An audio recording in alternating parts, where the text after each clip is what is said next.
She is in Indiana.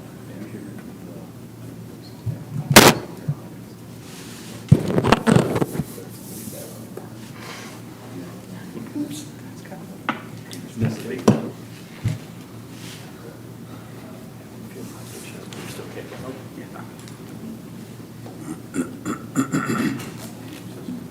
That's like the slowest minute. Always is. All the excitement is litigation. Come on, come on. Right, can we do the countdown? Where's the ball?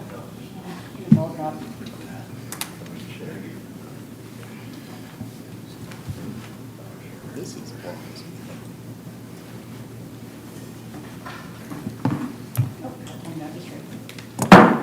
Welcome to the Monday, August 5th, 2024 Bryan City Council meeting. First up, I need to have an amendment, a motion to amend the agenda. Executive session with council, legal counsel to discuss pending or imminent litigation. So moved. Second. Yep. Second, Rick? Rick. Steve? Yes. Rick? Yes. Jim? Yes. John? Yes. And Mary? Yes. Please join me in the pledge of allegiance. I pledge Allegiance to the flag of the United States of America and to the republic for which it stands, one nation, under God, indivisible, with liberty and justice for all. Item number 2 is public hearing concerning the Dora. Yes, is there anyone from the public that would like to speak on the addition of Zazarex into the Dora? Okay, that closes the public hearing. You may move on. Okay, then item number 3 is approval of minutes from the July 15th meeting. I'll move to approve. I'll second. Jim? Yes. Steve? Yes. Rick? Yes. John? Yeah. And Mary? Yes. Item number 4 is public, hearing of public concerns. Come on up. Please come up to the podium and state your name, please. My name's Larry Hutton. I'm sorry. Larry Hutton. I'm sure y'all probably heard of my name. I got a Can you spell your last name for me, please? Hutton. I'm not from this area. I moved here back in 2022. Come to shop in Bryan. For a short period, I lived in Montpelier, and then I moved to Archibald. But I had a son who was born on January 7th last year. Prior to that, we had an issue with my fiance having an issue with him violating a 5-year domestic violence protective order. Your police department was called. At that time, she come and took a report and didn't hear nothing back from the officer. And I asked for the reports from the police department, and it was closed. And I had an issue with it, and my fiance passed away due to taking her life. This report was made on 7/8 of 2023. My fiance and me was at the hospital. Our son was born. She got a text message from her ex, which she had a protective order against. In the report, you can read that she plainly told the officer there was no phone. If you want to look at it, you can. And the officer closed the case, lack of evidence, saying that she went through my fiance's cell phone. How do you go through a phone if there's no phone there? You understand what I'm saying? So 4 days after she closed this case, this guy that has the protective order against my fiance makes a report. The same officer takes the investigation report. She calls me that same day. The next day I bring surveillance footage, which I can't change. It's through Blink Home Security. It's motion sensor cameras. Goes to a cloud and it sends a clip to my phone. I took it to the next day. Everywhere in this report, she states everything that she done with a body cam, except the fact that she took photos of my fiance standing in my house on my Blink's home security camera. And there was no substantial evidence to prove that she wasn't there. This officer continued to go on for almost 2 months afterwards and had my fiance in fear of going to jail. She was going through a custody battle over her daughter, and her daughter got illegally took that day, and she called the police department. I don't understand why she was still under investigation after the evidence was clearly given to the police officer, which the officer never put it in the investigating report. February, I went to the police department and asked them why, and asked for a copy of the video or the photos, because I don't know what the woman done. I just know she had a body camera, and the officer used the body camera. I don't know if she took pictures or not.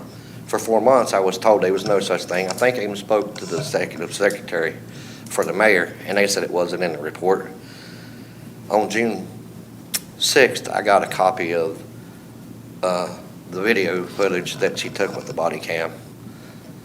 The same two officers that I spoke to prior to that, I do apologize, I did. I felt like I had a freedom of speech because I feel like that this officer played a big role in the death of my fiance by not charging a man for committing a crime and then turning around and having her under investigation after she had substantial evidence of not being where she said she was being, and the officer continued to put her in fear of losing her freedom and her children and everything else. And obviously she knows she just had a baby and was under postpartum and stuff like that. My fiance took her life. I had to watch her die. I went through a 6 months investigation because she snuck in the bed of my truck and killed herself after she talked to your police department. He told her she was still under investigation. So I put it upon myself, without starting any protest or riots or trying to do anything, I plainly put it on the side of my truck. I'm now charged with trespassing and resisting arrest in this town, which I never did commit neither one of the crimes. And I on the 10th or the 25th of last month, I looked at the body cam from y'all's police department, and it plainly says the woman told me I could either shop or leave the store. I wasn't trespassing. If I was trespassing, the cops should have been called. They could have took me up there to the front office. They gave me a piece of paper and left. That wasn't done. I was ripped out of my tractor and trailer and dragged across the parking lot by 2 of your police department officers and charged for something I wasn't guilty of. And all I was doing was freedom of speech. I didn't know I was on private property. You couldn't do it on private property. But me, myself, my opinion is I feel that Bryan Police Department has blood on their hands, and they fought me for 4 months to keep this video. And it's nowhere in this investigation report that she done everything she done with that body camera. And this investigation is in this report. Even after my fiance died, she said she body cammed it. But anywhere in there, she didn't put that she used her body camera to get the videos that I presented to her that she took from off of my phone when it was playing, and proving that my fiance was innocent. Now I have to raise a little boy. I've had to raise him since he was less than 2 months old because my fiance was afraid of going to jail and losing her kid. She'd done that. Her little girl illegally took from her that day, and then the cops have her under an investigation, which she should have still been under. Thank you for your time. Thank you. Anything else? I will tell you on this incident that the police department has been working very closely with our city attorney and following all the laws they're required to follow. I've already got the video. They've not sent them, the terms of number, released the video. Yes, sir. But the other part with you know, the blood on your hands and whatever, Yeah. it's my understanding that Walmart asked you to leave, or they asked the police department to have you leave, and you didn't, and you were on their private property. That's to be settled in court. Yeah, absolutely, and council's aware of that, and we are not judge or jury here. Yes, So, ma'am. okay. Thank you. John, would you please read item numbers 5 on ordinance, please? Ordinance number 26, 2024, an ordinance authorizing the clerk-treasurer to issue change order number 1 and final for the project known as 2023 South Lynn Street Storm Sewer Improvements. This was a project we did last year, clear at the south end of Lynn Street. We ran some storm sewer up in advance of a Waterline project that was being done this summer. We kept the project open because we thought there was maybe going to be some driveways or some whatnot settlement going on, so we just kept the project open in case we needed to expense any funds. We do not need to, so at this point in time, I would request you suspend the rules and approve this change order deduct of $29.95. Move to suspend. I'll second. John? Yes. Jim? Yes. Rick? Yes. Steve? Yes. And Mary? Yes. Move to approve? I'll second. Is that Rick and Steve? Yep. Rick? Yes. Steve? Yes. Jim? Yes. John? Yeah. And Mary? Yes. Thank you. Thank you. Item number 6 is an ordinance. John, please number and read.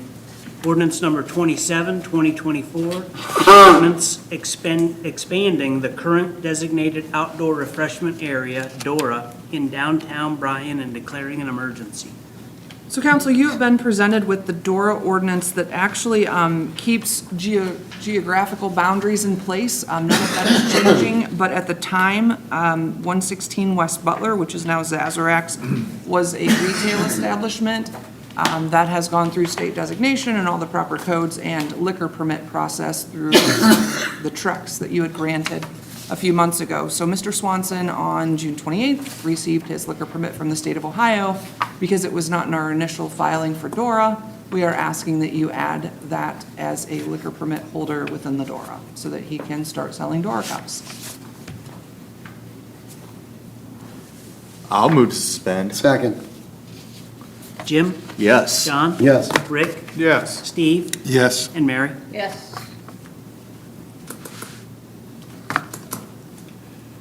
Move to approve. I'll second. Rick? Yes. Steve? Yes. Jim? Yes. John? Yes. And Mary? Yes. Thank you. Item number 7 is an emergency ordinance. John, please number and read. Ordinance number 28, 2024, an emergency ordinance authorizing the mayor to enter into the participation agreement for the One Ohio Memorandum of Understanding regarding the pursuit and use of potential opioid litigation settlement funds, and consistent with the material terms of the agreement dated November 22, 2022, proposed national opioid distributor settlement agreement, available at nationalopioidsettlement.com. So council, we have been engaged in these litigation processes through One Ohio. They have added, I believe, Kroger Pharmacy to this, so we are required to pass another emergency ordinance to add that pharmacy to this One Ohio disbursement. I'll move to suspend. Second. Steve? Yes. John? Yes. Rick? Yes. Jim? Yes. And Mary? Yes. And I'll move to approve. Second. Jim? Yes. Rick? Yes. Steve? Yes. John? Yes. And Mary? Yes. Thank you again. Item number 8 is a resolution. John, please number and read. Resolution number 30, 2024, a resolution authorizing the mayor to prepare and submit an application to participate in the Ohio Public Works Commission State Capital Improvement and/or Local Transportation Improvement Program, and to execute contracts as required. Yearly item for me, we want to apply on the city side for South Walnut Street Sanitary Sewer. We had applied for it last year. We'd actually applied for 2, knowing one probably wouldn't make it, but this is South Walnut, kind of north of Circle K, up to about Perry Street. There's a sewer in the alleys there. Around a $400,000 project, we'll be applying for $175,000 to $200,000 worth of grant funds. So I would request you suspend the rules and approve this so we can get the application submitted in September. Move to suspend. Well, I was just going to say, I assume then there'll be street improvements and things. No, this is an alley. Oh, this is an alley. Yeah, Okay. we'll repave the alley or patch it as we're going through there. But yeah, $400,000 will not get street improvements anywhere. That's what I'm wondering. Just clarifying that. Okay. And I'll second. There we go. Yeah. Steve? Yes. Jim? Yes. Rick? Yes, John? Yes. And Mary? Yes. I'll move to approve. Second. Rick? Yes. John? Yeah. Jim? Yes. Steve? Yes. And Mary? Yes. Item number 9 is a resolution. John, please number and read. Resolution number 31, 2024, a resolution authorizing the mayor to prepare and submit an application to participate in the Ohio Public Works Commission State Capital Improvement and/or Local Transportation Improvement Program, and to execute contracts as required. This will be for East Mulberry Street Waterline. This will be a project that actually Bryan Municipal Utilities will actually apply for, but I apply on their behalf for them. They ultimately need to replace all the water line on East Mulberry Street, but we're just going to try and focus on the area from Union Street west to about the railroad tracks or Lewis Avenue. That'll get us about a $550,000 project. So, and again, that'll just be replacing the water line services and patching the road in through there. And we're trying to get ahead of our paving schedule in probably 4 or 5 years on that street as well, so. Well, I'll move to suspend. I'll second. Jim? Yes. Steve? Yes. Rick? Yes. John? Yes, And Mary? Yes. I move to approve. John? Yes, Rick? Yes. Jim? Yes. Steve? Yes. And Mary? Yes. Item number 10 is a resolution. John, please number read. Resolution number 32, 2024, a resolution adopting revised stormwater regulations for development and redevelopment of sites within the city limits. So in 1995, the city passed an ordinance modifying Section 93101 of the codified ordinance. It adopted storm sewer regulations and stormwater retention. There was notation in there about the documents on file with the city engineer. We've modified them a little bit over the years, but never really officially adopted a new policy. So that's what this is. I worked with some consultants. We kind of mirrored what Archibald had done and Waseon had done a few years ago, but what this does is it just cleans up some old verbiage and gets us more in line with what the Ohio EPA is requiring with what's called BMPs, best management practices, and stormwater filtration. So we're just trying to keep up with what Ohio EPA requires with stormwater retention and stormwater management. So you could do 3 readings on this if you wanted, but I don't know anything that's going to change, so it's completely up to you guys if you want to suspend and I'll get it move done to or not. suspend. I'll second. John? Yes, Rick? Yes. Jim? Yes. Steve? Yes. And Mary? Yes. And I'll move to approve. And I'll second. Jim? Yes. Steve? Yes. Rick? Yes. John? yes, And Mary? Yes. Thank you. Thank you. Item number 11 is Buckle Up with Brutus. Evening, council. Good evening. The Ohio Traffic Safety Office is putting on a program.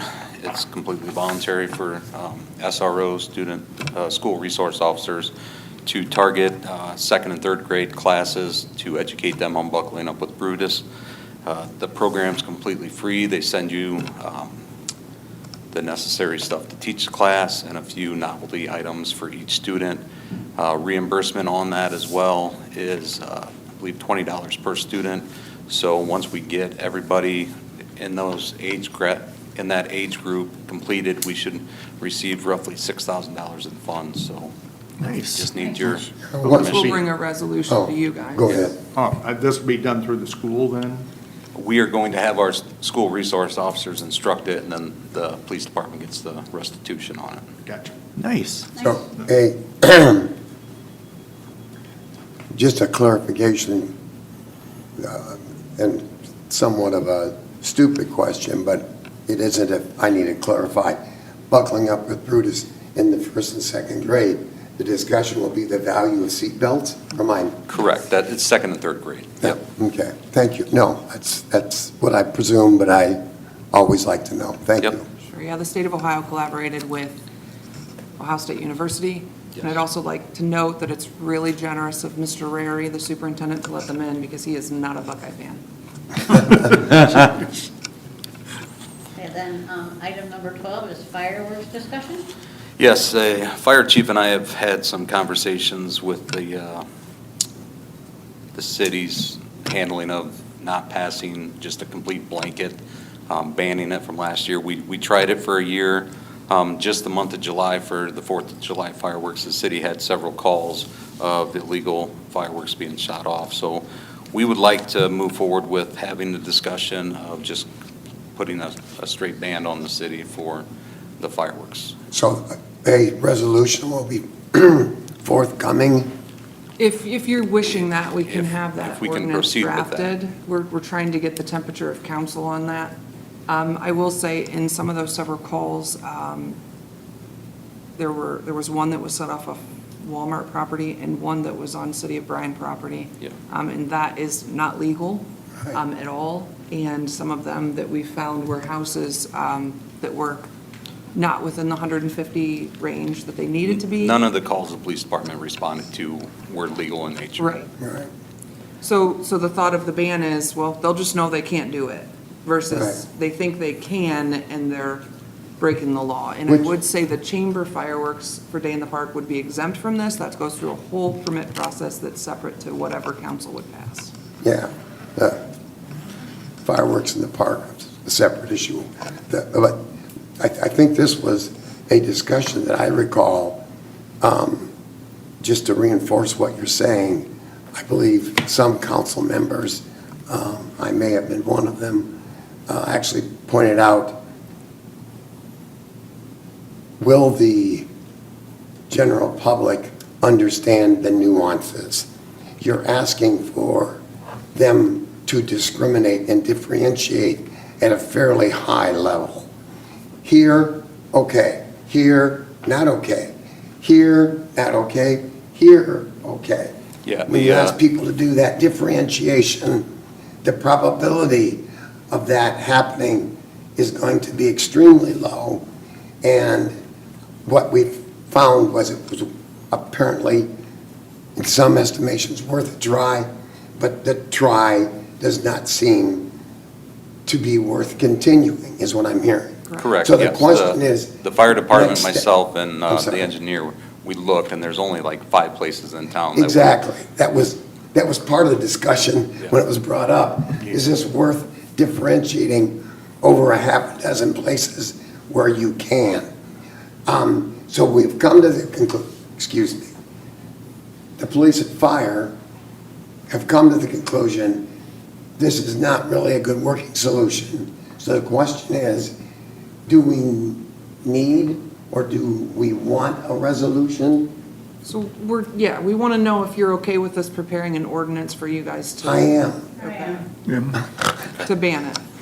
I am. And I remember that conversation too, because I had serious discussions with the Yeah. management team as well, because I thought, nobody's gonna know whose yard is No. okay and who's not, and there's pockets that, it already complicates things, because there's plenty of houses that are on the outer edges that, like, their neighbors in the city limits, they are not, and so then you have to go through, that whole conversation too. Well, even beyond the location, it seemed like there was very little discretion as to what time of the day that they were doing this. Well, It seemed to there be was. getting very, very late. But, when they were 2 or still- 3 a.m. is not good for any neighborhood, so the discretion was in there for the state, it's just people felt it was just free-for-all. Is I do that have, fair enough? I do have a question, though. You had mentioned that there are 5 areas that fireworks are acceptable. 5 homes. 5 5 homes homes. that probably would have worked, yes. So would those be the homes that, Larger yards, like, I'm not legally allowed to dispatch it in my yard because I have neighbors within that 150 feet. There's other homes that are close by.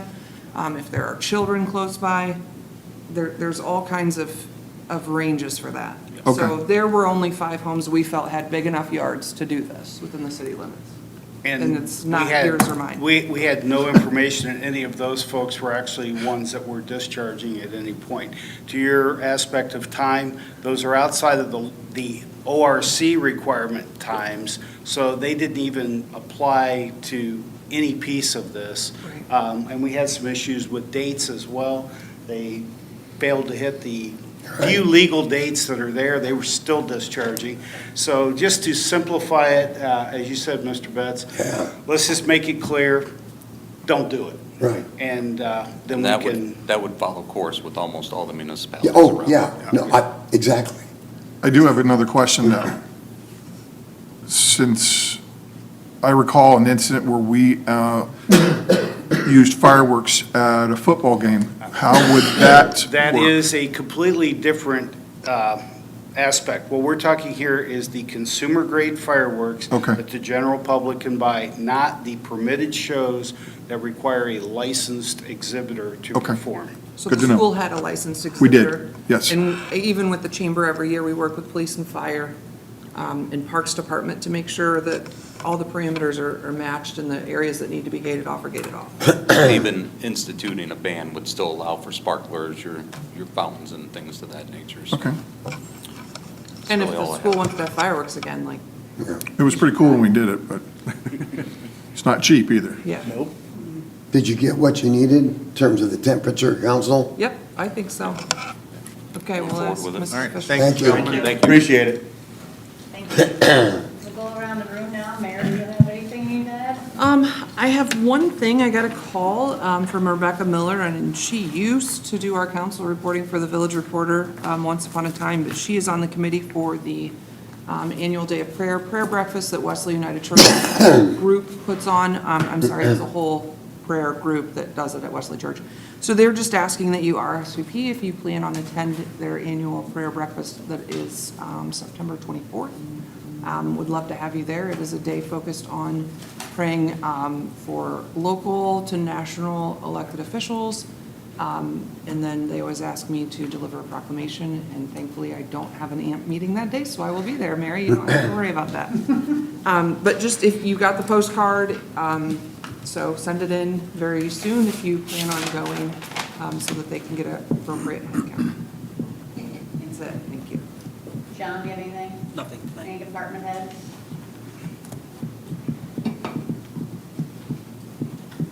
I'll bring you some good news. Hey. After 13 months of being out of service, our tower aerial is back in service. Yay. Waiting 8 months for parts, just a few $1,000 repair. The problem is manufacturing parts for a 30-year-old vehicle. It eliminates the immediacy of the problem, but we still got to watch that because these trucks are 30-plus years old, and getting parts is getting harder. Good news is, we're certified, we have our certificate back on the truck, and we're good for another 3 months, so we can recertify again. Good. Congratulations. Thank you. Newspapers, do you have anything? Thanks. With that, I need a motion to go in executive session with council's legal counsel to discuss pending and imminent litigation. So moved? Second. Steve, Yes. Rick, Yes. Jim, Yes. John, Yes. and Mary.